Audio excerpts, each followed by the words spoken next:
Something he's cared for so long. Go out there and... Big wide world. Yeah, in the big wide ocean. Lovely story. 9:09. All familiar, of course, with the term long COVID, when symptoms of the virus persist for weeks or even months after the infection. Well, now a new study has found that people can experience long colds too. So researchers at Queen Mary University of London found that some of the most common symptoms include coughing, stomach pain and diarrhoea, which last for more than 4 weeks after the initial infection. However, there's no evidence yet to suggest that long colds have the same severity or duration as long COVID. More research is being carried out to establish why some people suffer extended symptoms while others don't. So let's find out more. Dr. Helen Wall is with us now. Some people do have a cold for a while. What's different about this identified long cold? Well, we know that colds can go up to 3-4 weeks. That's not uncommon to have cold symptoms. I think people expect a cold to get better within a couple of days. That doesn't generally happen. And we've known for a while that viruses can leave people with protracted symptoms and long-term effects. Things like ME and chronic fatigue syndrome are examples of that. But what long COVID has done, what COVID has done, has blown the lid off this in terms of investigating what effects do viruses have on the body going forward. And there's over 200 symptoms been attributed to long COVID. What this study is now saying is that it may be other viruses can cause problems going on. And it's not just the prolonged cold symptoms, but in this case, stomach pains, diarrhoea, cough can go on for weeks and not months. And I'm seeing lots of patients with symptoms of long COVID that are going on and debilitating them. The question is, can this happen with lots of other viruses? And we've known for a while that it probably can, but this is getting into the detail. Do you know, I think what's frustrating, particularly with long COVID and now hearing about long cold, is we can't do anything about it.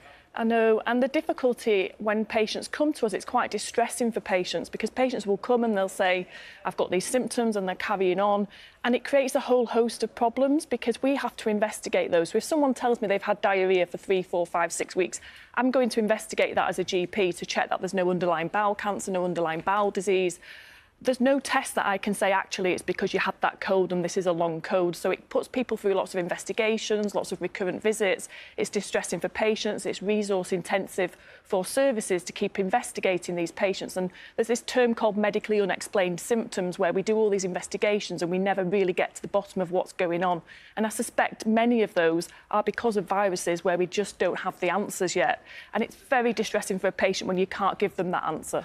A couple of things must be frustrating for you as a GP, but also for potential patients, is that the pressure on the NHS, I think either explicitly or implicitly, people are told, don't bother the GP if you've just got a cold. That's the thing that happens. Yeah. And now we're hearing this could be a long cold, which could be linked to something that's a bit more serious. So, help people with what's the marker where they go, do you know what, I've been feeling a bit grim.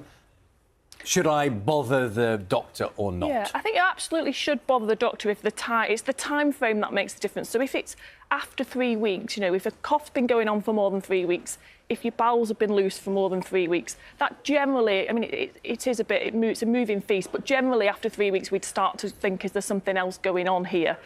Obviously, if before the 3 weeks you're heap sick and your breathing's affected and you've got a really high fever, that's not going down, you're not eating, you're getting dehydrated, then obviously you need to see us before then. There is a large spectrum of when people call us. Sometimes people will call us, they've been ill for a few hours, a couple of days. There isn't an awful lot we can do with that, so it's not like, we don't think that you're unwell and we don't care that you're unwell, but it's just what can we actually do? When we get to that few weeks mark, we have to start investigating, are there other things underlying this, because it could be more serious. It's something else that people need to be aware of. Helen, thank you so much. Dr. Helen Wall, thanks for joining us. That's all from breakfast this morning. Back tomorrow.